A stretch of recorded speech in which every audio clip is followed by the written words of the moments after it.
दोस्तों, राउत मुंबई की जेल के अंदर बंद हैं और वहां से निकलने की तमाम कोशिशों के बाद भी उनके हाथ कुछ लग नहीं रहा है। अब हालात ये हैं कि हर रोज संजय राउत और उनके करीबी प्लानिंग कर रहे हैं कि कैसे भी राउत को जेल से बाहर निकाला जाए।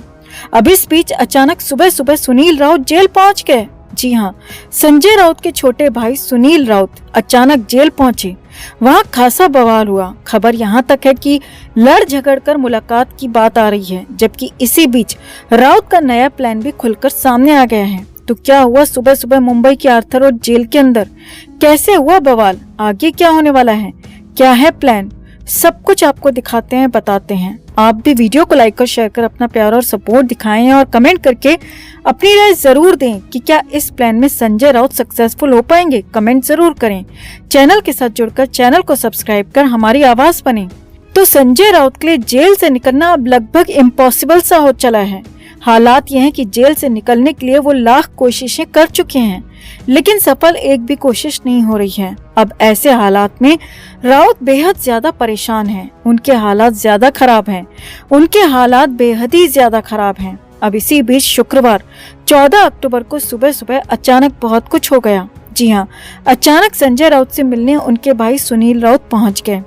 अब वैसे तो सुनील राउत बीच बीच में उनसे मिलने जेल जाते रहे हैं, लेकिन इससे पहले जब भी सुनील राउत संजय राउत से मिलने जेल गए तो तब का वक्त या तो शाम का होता था या फिर दोपहर के बाद का वक्त होता था, लेकिन सुबह सुबह ऐसा कभी नहीं हुआ। मगर सूत्रों के मुताबिक इस बार शुक्रवार की सुबह सुबह ही भाई संजय राउत से मिलने सुनील राउत जेल पहुंच गए।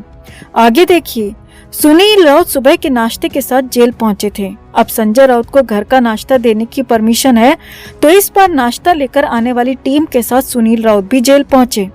अब हैरानी इस बात की है कि करीब 1.5 घंटे तक ये बात हुई। जी हाँ, अब वैसे तो जेल में सिर्फ 15 मिनट की बातचीत ही हो सकती है या फिर स्पेशल परमिशन पर 30 मिनट तक की बात हो सकती है, लेकिन खबर है कि यहाँ पर 1.5 घंटे तक बातचीत हुई। 1.5 घंटे तक दोनों ने अकेले में मुलाकात की, बातचीत की। हालांकि इस दौरान एक बंदी रक्षक भी वहाँ पर रहता है ताकि कुछ इल्लीगल गतिविधियां वहाँ पर ना हों। अब जेल सूत्रों के मुताबिक इतनी देर की बातचीत के लिए जेल प्रशासन के साथ खासा विवाद भी हुआ।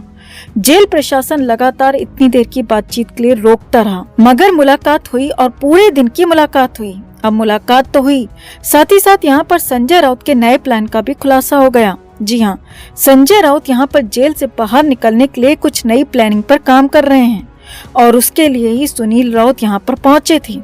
सूत्रों के हवाले से खबर है कि सुनील राउत ने जेल पहुंचकर संजय राउत को एक खास बात बताई, और वो बात थी उनके ही जैसे पीएमएलए के मामले में जेल में बंद महाराष्ट्र के पूर्व मंत्री अनिल देशमुख को प्राइवेट अस्पताल में इलाज की परमिशन मिल गई है। जी हाँ, सही सुन रहे हैं आप, अनिल देशमुख को प्राइवेट अस्पताल में इलाज की इजाजत मिल गई है, जबकि उनके जैसे ही एक और आरोपी नवाब मलिक पहले से ही प्राइवेट अस्पताल में इलाज करा रहे हैं, या कहें कि 5 स्टार होटल जैसे प्राइवेट अस्पताल में रह रहे हैं, मजे लूट रहे हैं। और अब जल्दी अनिल देशमुख भी जेल से बाहर निकलकर ऐसे ही किसी 5 स्टार जैसे निजी अस्पताल में रहेंगे, वहीं इलाज कराएंगे और लंबे इलाज के नाम पर वहां आराम फरमाएंगे।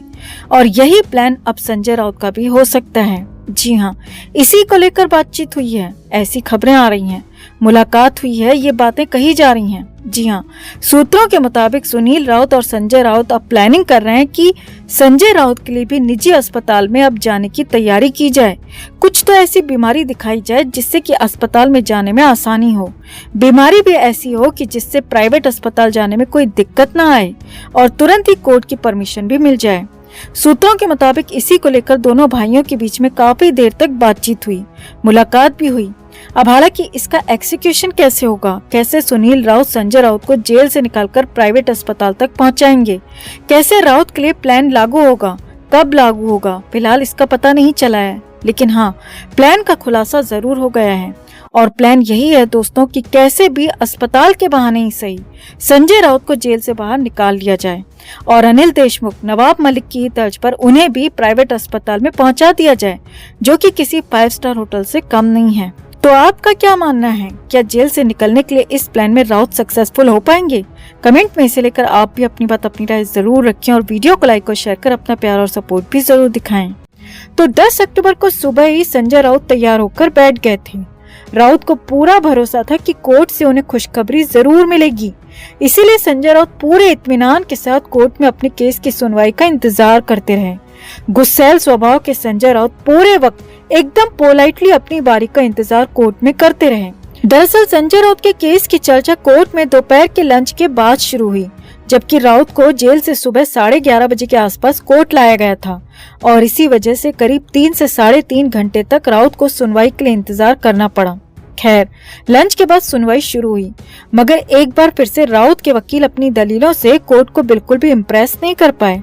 सूत्रों की माने तो राउत के वकील जमानत याचिका को लेकर कोई सटीक वजह कोर्ट के सामने नहीं दे पाए और काफी कंफ्यूज्ड भी दिखे, जिसके बाद कोर्ट की तरफ से जमानत को फिलहाल टाल दिया गया और संजय राउत की जेल को 17 अक्टूबर तक के लिए बढ़ा दिया। यानी कि अब 7 दिन और संजय राउत की जेल को बढ़ाया गया है। अब 17 अक्टूबर को एक बार फिर से जमानत याचिका पर सुनवाई होगी। साथ ही साथ न्यायिक हिरासत को लेकर भी उसी दिन सुनवाई होगी। अब कोर्ट की सुनवाई संजय राउत के लिए पूरी तरह निराशाजनक रही। राउत का सारा उत्साह चला गया और राउत को एक बार फिर से जेल स्टाफ के साथ जेल जाना पड़ा। अब जैसे ही सुनवाई के बाद संजय राउत कोर्ट से बाहर निकले तो वहां मौजूद मीडिया कर्मियों ने संजय राउत को घेर लिया और सीधे पार्टी के नाम और सिंबल पर सवाल दागने शुरू कर दिए। अब राउत ने 1-2 सवालों का जवाब तो शांतिपूर्वक दिया, मगर इसके बाद संजय राउत अपने स्वभाव के मुताबिक बुरी तरह भड़क गए और बोले कि क्यों बार बार पार्टी के नाम और चुनाव चिन्ह के पीछे पड़े हो सकता है कि नया नाम और नया चुनाव चिन्ह हमारे लिए नई क्रांति लेकर आए। दरअसल हाल ही में चुनाव आयोग ने शिवसेना नाम और धनुष बाण के निशान को फ्रीज कर दिया है, क्योंकि इस बार उद्धव ठाकरे और एकनाथ शिंदे गुट दोनों इसी नाम और इसी चुनाव चिन्ह पर दावेदारी ठोक रहे हैं। अब दोनों गुटों को ही नया नाम और नया चुनाव चिन्ह दिया जाएगा, जिसकी प्रोसेसिंग चुनाव आयोग में चल रही है।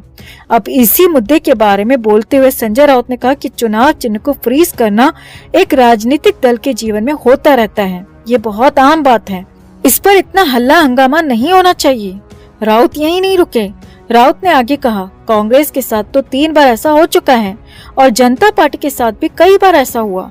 राउत ने आगे कहा, हो सकता है कि नया चुनाव चिन्ह पार्टी के लिए एक नई क्रांति लेकर आए। प्रतीक और नाम अलग हो सकते हैं, लेकिन पार्टी अभी भी वही है और पार्टी के लोगों का जोश कम नहीं हुआ है और ये ज्यादा इम्पोर्टेंट है। वहीं आने वाले अंधेरी उपचुनाव के सवाल पर तो राउत एकनाथ शिंदे पर बुरी तरह भड़क गए और बोले कि एकनाथ शिंदे खेमे को इतनी जल्दी ये सब नहीं मिल सकता। राउत ने कहा, एकनाथ शिंदे इकलौता ऐसा मुख्यमंत्री है जिससे महाराष्ट्र में मराठी मानुस सबसे ज्यादा नफरत करते हैं, घिन्न करते हैं। उसने धोखेबाजी से सत्ता तो छीन ली, मगर जनता से कभी वो जुड़ नहीं पाएगा। अब यहाँ आपको बता दें दोस्तों कि इसी दौरान बड़ी संख्या में संजय राउत के समर्थक भी कोर्ट के बाहर मौजूद थे, जो कि बार बार संजय राउत का नाम पुकार रहे थे। अब उन्हें देखकर संजय राउत का गुस्सा थोड़ा कम हुआ।